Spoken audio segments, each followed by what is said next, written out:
সম্মানিত মুসল্লিয়ানে কেরাম, দুনিয়ার মধ্যে বিচরণশীল যত প্রাণীগুলো আছে সকল প্রাণীর রিজিকের দায়িত্ব আল্লাহ রাব্বুল আলামিনের কাছে। মানুষ বলেন, জিন বলেন, ইনসান বলেন, হাইওয়ান, জানোয়ার, পশু পাখি যত কিছু আছে সব কিছু রিজিকের দায়িত্ব আল্লাহ তাআলার উপর।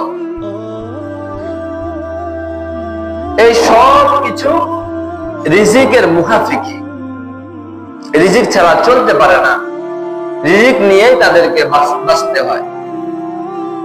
আমরা আগে আলোচনা করি রিজিক কাকে বলে।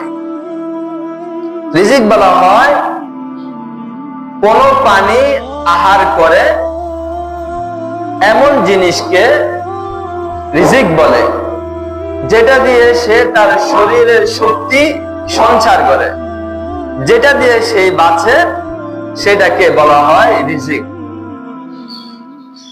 এই রিজিকের দায়িত্ব আল্লাহ রাব্বুল আলামিন নিজেই নিয়েছেন।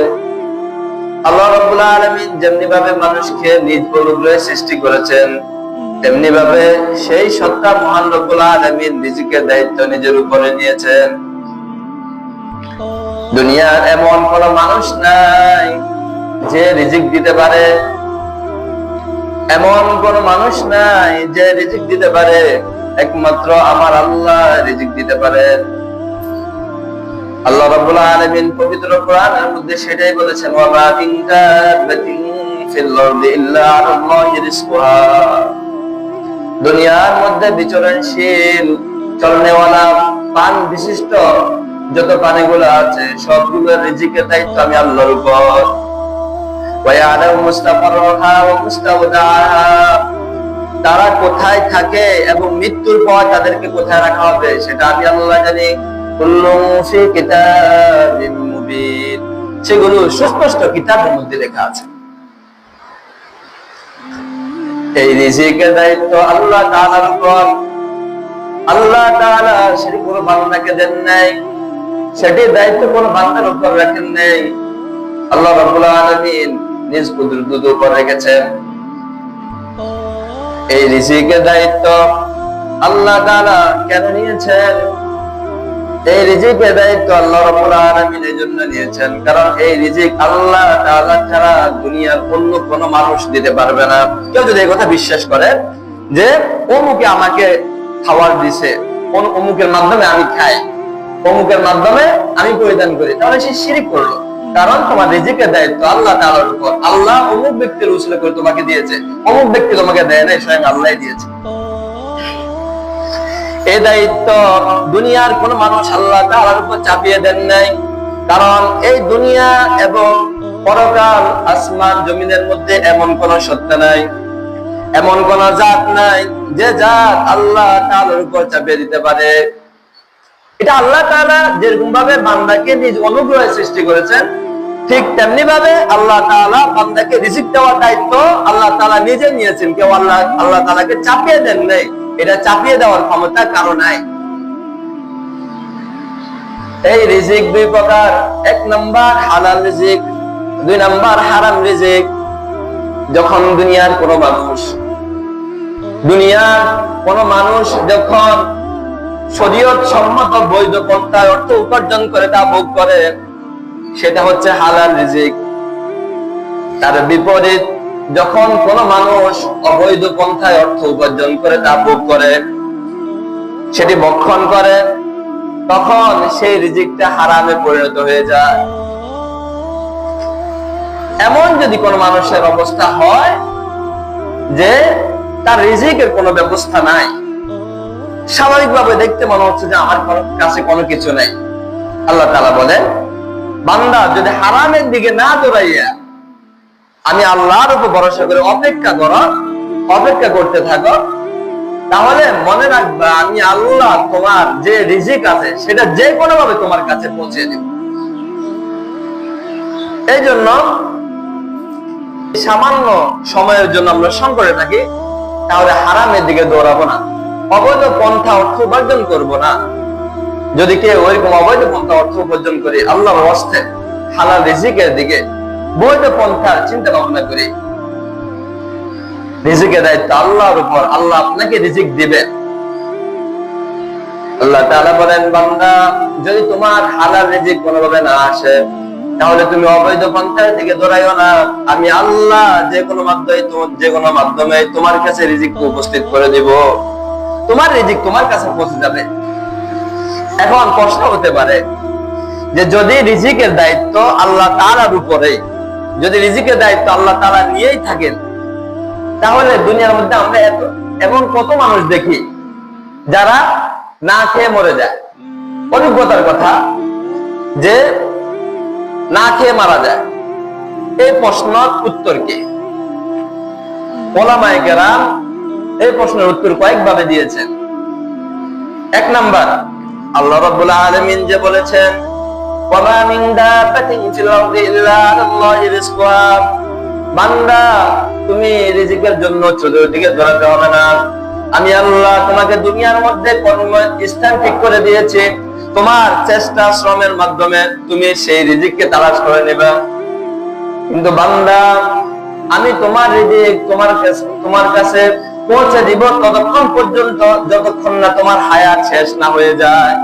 তাহলে কথাটা ভালো করে বুঝেন যে আল্লাহ তাআলা রিজিকের দায়িত্ব নিয়েছেন, এটার অর্থ হচ্ছে মানুষের বা প্রাণীর হায়াত শেষ না হওয়া পর্যন্ত আল্লাহ তাআলা রিজিকের দায়িত্ব নিয়েছেন। এখন দেখা যায় কোনোভাবে কেউ অসুখে, কেউ অ্যাক্সিডেন্টে, কেউ ফানুতে ডুবে, কেউ অগ্নিদগ্ধ হয়ে এরকম ভাবে বিভিন্ন ভাবে মারা যায়। এটা আল্লাহ তাআলার এক একটা উসিলার মাধ্যমে আল্লাহ তাআলা বান্দাকে নিয়ে নেন। আসলে বাস্তব কথা হচ্ছে, যতক্ষণ পর্যন্ত পানির হায়াত থাকবে ততক্ষণ পর্যন্ত আল্লাহ সেই পানিকে রিজিক দিবেন। আল্লাহ তাআলার ওয়াদা, এটা আল্লাহ তাআলার ওয়াদা যে কোনো ভাবে হোক তোমার কাছে রিজিক পৌঁছে যাবে। তবে আল্লাহ তাআলা দুনিয়ার মধ্যে দুনিয়াকে সাজানোর ক্ষেত্রে আল্লাহ রাব্বুল আলামিনের বিশেষ কিছু নিয়ম আছে, বিশেষ কিছু পদ্ধতি আছে। আল্লাহ রাব্বুল আলামিন যদি ইচ্ছে করেন, আপনি ঘরে বসে থাকলেও আল্লাহ তাআলা আপনাকে রিজিক পৌঁছে দিতে পারেন। আপনি কোনো কাজ করতেছেন না, কোনো কিছু করতেছেন না, কোনো চেষ্টা করতেছেন না। আল্লাহ যদি চান আপনার রিজিক আপনার কাছে পৌঁছে দিতে পারেন। কিন্তু আল্লাহ তাআলা দুনিয়াকে যেরকম ভাবে কিছু নিয়ম নীতির মাধ্যমে সাজাচ্ছেন, দুনিয়াকে আল্লাহ তাআলা কিছু নিয়মের মাধ্যমে সাজিয়েছেন। এটা আল্লাহ তাআলার নিয়ম না যে বান্দা হাত গুটিয়ে বসে থাকবে, চেষ্টা করবে না, আল্লাহ তাআলা রিজিক পৌঁছে দিবেন। এটা বিষয়টা এমন না, বরং বান্দা নিজের কর্ম, যেগুলো আল্লাহ তাআলা বিভিন্ন কর্ম দিয়েছেন, সেগুলোর মধ্যে কষ্ট, ক্লাসের মাধ্যমে, শ্রমের মাধ্যমে বান্দা অর্থ উপার্জন করবে, নিজের রিজিকের ব্যবস্থা করবে। রিজিক আল্লাহ তাআলা দিবেন, বাকি বান্দার চেষ্টার মাধ্যমে। এই জন্যই আল্লাহ রাব্বুল আলামিন বলেছেন, ওয়া মা মিন দাব্বাতিন ফিল আরদি ইল্লা আলাল্লাহি রিজকুহা, বান্দা রিজিকের জন্য কোন দিকে ছুটছ? আমি আল্লাহ রিজিকের দায়িত্ব নিয়েছি। ওয়া মা মিন দাব্বাতিন ফিল আরদ, দুনিয়ার মধ্যে বিচরণকারী প্রাণওয়ালা যত প্রাণীগুলো আছে সবকিছু, সকলের রিজিকের দায়িত্ব আমি আল্লাহ নিয়েছি। ওয়া ইয়ালামু মুস্তাকাররাহা ওয়া মুস্তাওদাহা, কি মনে করো যে তুমি গর্তের ভিতরে থাকো, আমি কিভাবে দেখব? আমি কিভাবে তোমার রিজিক পৌঁছে দিব? আল্লাহ বলেন, ওয়া ইয়ালামু মুস্তাকাররাহা ওয়া মুস্তাওদাহা, বান্দা তুমি কোথায় থাকো, মৃত্যুর পর তোমাকে কোথায় রাখা হবে সেটাও আমি আল্লাহ জানি। সুবহানাল্লাহ। কুল্লুন ফি কিতাবিম মুবিন, প্রত্যেকটা বিষয়, তোমার দুনিয়ার প্রত্যেকটা বিষয় স্পষ্ট সুস্পষ্ট কিতাবের মধ্যে লেখা আছে। দুনিয়ার মধ্যে তুমি কি করবে, এই জন্য কোন পরীক্ষার মধ্যে পড়ে গেলেও অবৈধ পন্থার দিকে না দৌড়ানো, আল্লাহ তাআলার উপর ধৈর্য ধরা। এই আয়াতের ব্যাখ্যা তাফসীরে কুরতুবী রাহিমাহুল্লাহ একটি ঘটনাকে এনেছেন। এই ঘটনা আবু মুসা এবং আফমালিক সুমুক, একটা দল যারা ইয়ামেন থেকে হিজরত করে মদিনায় আসিতেছেন, মদিনায় পৌঁছেছেন। এমন একটি দল, তারা আসার সময়, হিজরত করে মদিনায় আসার সময় হঠাৎ তাদের সাথে যে খাদ্য সামগ্রী ছিল, খাদ্যের জন্য যে সমস্ত জিনিসগুলো ছিল, এগুলো হঠাৎ শেষ হয়ে গেল। তখন সকলে পেরেশান হয়ে গেল, হায় এখন কি করব? তখন সেই আশারি গোত্রের লোকেরা একটা সিদ্ধান্ত নিল যে আমাদের থেকে একজন প্রতিনিধি মুহাম্মদ রাসূলুল্লাহ সাল্লাল্লাহু আলাইহি ওয়াসাল্লামের কাছে পৌঁছায়। যে আমরা তো এখন মদিনায় উপস্থিত হয়েছি, কিন্তু আমাদের সাথে খাওয়ার যে সমস্ত জিনিসগুলো ছিল এগুলো তো শেষ হয়ে গেছে। এখন আমাদের একটাই উপায়, সেটা হচ্ছে আমাদের থেকে একজন লোককে প্রতিনিধি করে মুহাম্মদ রাসূলুল্লাহ সাল্লাল্লাহু আলাইহি ওয়াসাল্লামের দরবারে উপস্থিত করে। তখন সিদ্ধান্ত অনুযায়ী আশারি গোত্রের লোকদের থেকে একজন প্রতিনিধি মুহাম্মদ রাসূলুল্লাহ সাল্লাল্লাহু আলাইহি ওয়াসাল্লামের দরবারে গেল। যাওয়ার পরে তিনি নিজ কানে শুনতেছেন আল্লাহর হাবিব সাল্লাল্লাহু আলাইহি ওয়াসাল্লাম ঘরের মধ্যে তেলাওয়াত করতেছেন, ওয়া মা মিন দাব্বাতিন ফিল আরদি ইল্লা আলাল্লাহি রিজকুহা। তখন তিনি নিজ কানে শুনতেছেন যে এই আয়াতটা আল্লাহর হাবিব ঘরের মধ্যে তেলাওয়াত করতেছেন। তখন ওই ব্যক্তি আল্লাহর হাবিবের কাছে না গিয়ে ওই জায়গায় দাঁড়িয়ে দাঁড়িয়ে চিন্তা করতেছিলেন যে আল্লাহ সকল প্রাণীর রিজিকের দায়িত্ব নিয়েছেন, যে আল্লাহ সকল প্রাণীকে রিজিক দেন, সেই আল্লাহ যদি সকলকে রিজিক দিতে পারেন, আমরা আশারি গোত্রের লোকেরা তো অন্যান্য নিকৃষ্ট জানোয়ারের মতো নয়, অন্তত অন্যান্য নিকৃষ্ট জানোয়ার যারা আছে তাদের থেকে তো আমরা ভালো আছি, তাহলে তাদেরকে যদি আল্লাহ তাআলা রিজিক দেয় আমাদেরকে কেন দিবে না? সুবহানাল্লাহ। এই কথা ভেবে আল্লাহর হাবিবের দরবারে না গিয়ে সেখান থেকে ফিরে আবার তাদের কাছে আসলেন। তাদের কাছে আসে বলতেছেন, সুসংবাদ, সুসংবাদ, তোমাদের জন্য সুসংবাদ, অতি শীঘ্রই তোমাদের আহারের ব্যবস্থা হয়ে যাবে। তখন বাকি যে সমস্ত লোকেরা ছিল তারা ভাবলেন যে অবশ্যই তাদের এই প্রতিনিধি দলটা আল্লাহর হাবিবের কাছে গিয়ে তাদের অবস্থা সম্পর্কে বর্ণনা করলেন এবং আল্লাহর হাবিব সাল্লাল্লাহু আলাইহি ওয়াসাল্লাম তাদেরকে খাদ্য বা কোনো কিছু আহারের জন্য দেওয়ার প্রতিশ্রুতি দিয়েছেন। তখন সমস্ত লোকেরা যারা বসেছিলেন বসেই রইলেন নিশ্চিন্তা, আমরা এখন যদি কোনো কাজের মধ্যে থাকি ততক্ষণ পর্যন্ত উঠবো না বা একটু হতাশ হবো না যতক্ষণ পর্যন্ত আশ্চর্যজনক কোনো কিছু না হবে। তখন নিশ্চিন্তা, ক্ষুধার্ত কিন্তু নিশ্চিন্তায় যারা বসেছিলেন বসে রইলেন, কারণ উনি যে সুসংবাদ দিয়েছে এবং বলতেছেন যে ও চিরে তোমাদের কাছে তোমার খাবার পৌঁছে যাবে। এই জন্য সবাই নিশ্চিন্তে বসে রইলেন। হঠাৎ দুই ব্যক্তি একটি গোস্তর পেয়ালা এবং রুটি নিয়ে সেই আশারি গোত্রের লোকদের কাছে উপস্থিত হইলেন। আশারি গোত্রের লোকেরা সেই গোস্ত এবং রুটিগুলা ভালোভাবে সুন্দরভাবে আহার করার পরেও আরো অনেকগুলা গোস্ত এবং রুটি বেঁচে যায়। পরবর্তীতে সবাই মিলে পরামর্শ করলো এগুলা কি করা যায়। তখন সবাই বলল যে অবশিষ্ট খাবার যেগুলো আছে সেগুলো আল্লাহর হাবিব সাল্লাল্লাহু আলাইহি ওয়াসাল্লামের দরবারে পৌঁছায় দিলে তিনি কোন কাজে ব্যয় করতে পারবেন। একমাত্র তিনি এই অতিরিক্ত খাবার যেগুলো আছে এগুলা আল্লাহর হাবিব অন্য কোন জায়গায় লাগাতে পারবেন, অন্য কাউকে দিতে পারবেন। এই জন্য সবাই সিদ্ধান্ত নিলেন যে এই খাবারগুলো আল্লাহর হাবিবের দরবারে পৌঁছে দেয়। তখন আগের মতো সিদ্ধান্ত ক্রমে দুই ব্যক্তি ওই বাড়তি খাবারগুলা নিয়ে আল্লাহর হাবিবের দরবারে উপস্থিত হলো। ইয়া রাসূলুল্লাহ সাল্লাল্লাহু আলাইহি ওয়াসাল্লাম, আপনি আমাদের জন্য যে রিজিকের ব্যবস্থা করে দিয়েছেন, আমরা আশারি গোত্রের লোকেরা সকলে খাওয়ার পরেও এই অবশিষ্ট সকলে যে খাবারগুলো খেয়েছি সেগুলো অত্যন্ত মধুময়, অত্যন্ত সুস্বাদু। আমরা সকলে পেট ভরে আহার করার পরেও ইয়া রাসূলুল্লাহ এই অবশিষ্ট খাবারগুলো রয়ে গেল, এজন্য আমরা আপনার দরবারে খাবারগুলো নিয়ে এসেছি। আল্লাহর হাবিব সাল্লাল্লাহু আলাইহি ওয়াসাল্লাম বলেন, না না না, আমি তো তোমাদের জন্য কোনো খাবার প্রেরণ করিনি, বরং তোমাদের জন্য সেই সত্তা প্রেরণ করেছেন যে সত্তা সমস্ত রিজিকের, সমস্ত পানি রিজিকের দায়িত্ব নিয়েছেন, তিনি তোমাদের জন্য খাবার প্রেরণ করেছেন। সুবহানাল্লাহ। আল্লাহর হাবিব জানানো না, পরে বলতেছে আমি তো তোমাদের জন্য খাবার প্রেরণ করে নেই, কিন্তু তোমাদের সেই আল্লাহর উপর তাওয়াক্কুলের কারণে, আল্লাহর উপর বিশ্বাসের কারণে তোমরা কোন হালাল রিজিক পাওনি, এই জন্য তোমরা হারামের দিকে দৌড়ে যাও নেই, অবৈধ কোন পন্থা তোমরা উপার্জন করার চেষ্টা করো নেই। আল্লাহর উপর রিজিক, আল্লাহর উপর যেহেতু আল্লাহ তাআলা রিজিকের দায়িত্ব নিয়েছেন, আল্লাহর উপর বিশ্বাস রেখেছ, আল্লাহর উপর তাওয়াক্কুল করেছ, এই জন্য আল্লাহ রাব্বুল আলামিন তোমাদের সেই তাওয়াক্কুলের ফল দিয়েছেন। আমি তোমাদের জন্য কোনো কিছু প্রেরণ করি।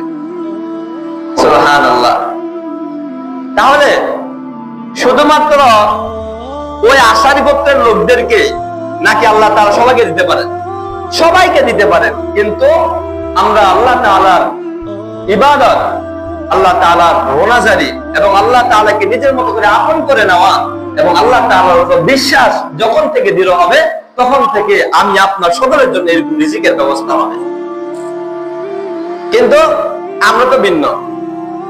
যদি একটু খাওয়ার দাওয়ার বা পরিবার চালাতে একটু এদিক সেদিক হয় বা কোনো কাজের জন্য অসুবিধা হয়ে যায়, আর শুধু খাওয়াটা তো রিজিক না, আপনি টাকা দিয়ে কোনো কাজ করবেন সেটাও তো রিজিক, সবকিছুই রিজিক। তাহলে আমরা যদি কোন সংকটে পড়ে যাই, দৌড়ে যাই ডাইরেক্ট অফিসের কাছে, তারপরে আশা ব্যাংক, কৃষি ব্যাংক, এটার মাধ্যমে মোটা অঙ্কের কিছু সুদ দিয়ে হলেও প্রয়োজনটা পূরণ করে ফেলে। এটা হচ্ছে আমাদের পরিস্থিতি। তাহলে আমরা যদি হারামের সাথে লিপ্ত হয়ে যাই, সুদ তো স্পষ্ট হারাম, তাহলে আমরা যদি হারামের সাথে লিপ্ত হয়ে যাই, আমাদের জন্য হালাল রিজিকের কিভাবে ফয়সালা হবে? এই জন্য মুসলমান সর্বাবস্থায় আল্লাহ তাআলার উপর ভরসা করতে হবে। কারণ আল্লাহ তাআলা মুসা আলাইহিস সালামের উম্মত বনী ইসরাইলের জন্য 40 বছর আসমান থেকে খাবার প্রেরণ করেছে। কি কাজ করেছে? কিছু করে নাই, কিন্তু আল্লাহ তাআলা মুসা আলাইহিস সালাম উম্মত বনী ইসরাইলের জন্য 40 বছর আসমান থেকে খাবার প্রেরণ করেছেন। ঈসা আলাইহিস সালামের উম্মতের জন্য আসমান থেকে ভুনা মাছ, রুটি, গোশত ইত্যাদি পাঠিয়েছেন তাদের আহারের জন্য। তাহলে এইটার মাধ্যমে আল্লাহ তাআলা আসমান থেকে খাবার প্রেরণ করার উদ্দেশ্য হলো আল্লাহ তাআলা নিজের কুদরতকে প্রকাশ করেছেন। এটা আল্লাহ তাআলার কুদরত, কিন্তু আল্লাহ তাআলা চান না যে আল্লাহ তাআলা দুনিয়ার এক সরাসরি আসমান থেকে খাবার পাঠায়, দুনিয়ার মানুষেরা খাক। কারণ দুনিয়াকে আল্লাহ তাআলা কিছু নিয়মের মাধ্যমে সাজিয়েছেন। সুতরাং বান্দা রিজিকের জন্য নিজের কষ্ট, ক্লেশ, শ্রম সব কিছুর মাধ্যমে চেষ্টা করবে আল্লাহ তাআলা রিজিকের ফয়সালা আসমান থেকে। আল্লাহ তাআলা ইচ্ছে করলে পারেন, কিন্তু করবেন না। কেন? কারণ আল্লাহ তাআলা প্রত্যেকটি মানুষের জন্য এক একটা কর্মের ব্যবস্থা করেছেন। কেউ রাজমিস্ত্রি কাজ করে, কেউ কাঠমিস্ত্রি, কেউ খেতে ধান লাগায়, কেউ ড্রাইভারি করে। এক একজনের জন্য এক একটা কর্ম ব্যবস্থা আল্লাহ তাআলা করেছেন। এই জন্য আল্লাহ তাআলা তোমার উপার্জনের জন্য তোমার কর্ম ব্যবস্থা করে দিয়েছেন। সুতরাং সেটার মাধ্যমে আল্লাহ তাআলা তোমার জন্য রিজিকের ফয়সালা করবেন। এই জন্য সব সময় আল্লাহ তাআলার কাছে দোয়া, আল্লাহ তাআলা যেন আমাদেরকে সংকট এবং অবৈধ পন্থায় অর্থ উপার্জন করা থেকে, বক্ষণ করা থেকে আল্লাহ তাআলা আমাদেরকে হেফাজত করেন। কারণ যে ব্যক্তি হারামকে বক্ষণ করে, যে ব্যক্তি হারাম বক্ষণ করে, তার দোয়া কখনো উপরের দিকে উঠে না। হাদিসের মধ্যে আছে, কোন ব্যক্তি যদি হারামের সাথে সম্পৃক্ত থাকে, গেজা খাদ্য খাবারের মধ্যে যদি হারাম থাকে, তার দোয়া উপরের দিকে উঠে না। এই জন্য সর্বপ্রথম দোয়া কবুল হওয়ার জন্য 1 নম্বর শর্ত হচ্ছে হারাম বর্জন করা। হারাম বর্জন করা। আল্লাহ তাআলা আপনার রিজিকের দায়িত্ব নিয়েছেন এবং আল্লাহ তাআলা আপনার জন্য কর্মের ব্যবস্থা করে দিয়েছেন। সেটার মাধ্যমে আপনি অর্থ উপার্জন করে নিজের রিজিকের ব্যবস্থা করবেন। সাথে সাথে আল্লাহ তাআলা আপনাকে ডাইরেক্ট আদেশ দিচ্ছেন। কি আদেশ দিচ্ছেন? فإذا قضيت الصلاة فانتشروا في الأرض وابتغوا من فضل الله واذكروا الله كثيرا لعلكم تفلحون। فإذا قضيت الصلاة, বান্দা যখন নামাজ সম্পূর্ণ হয়ে যাবে, ফান্তাশিরু ফিল আরদ, তখন তোমরা জমিনে ছড়িয়ে পড়ো। ফান্তাশিরু ফিল আরদ, যে যার কর্মের মধ্যে লেগে যাও নামাজকে সম্পূর্ণ করার পরে। ওয়াবতাগু মিন ফাদলিল্লাহ, এবং আল্লাহ তাআলা তোমাদেরকে যে রিজিক দান করেছেন সেই রিজিককে অনুসন্ধান করো, তালাশ করো। কিসের মাধ্যমে? ঘরে বসে না, নিজের কর্মের মাধ্যমে।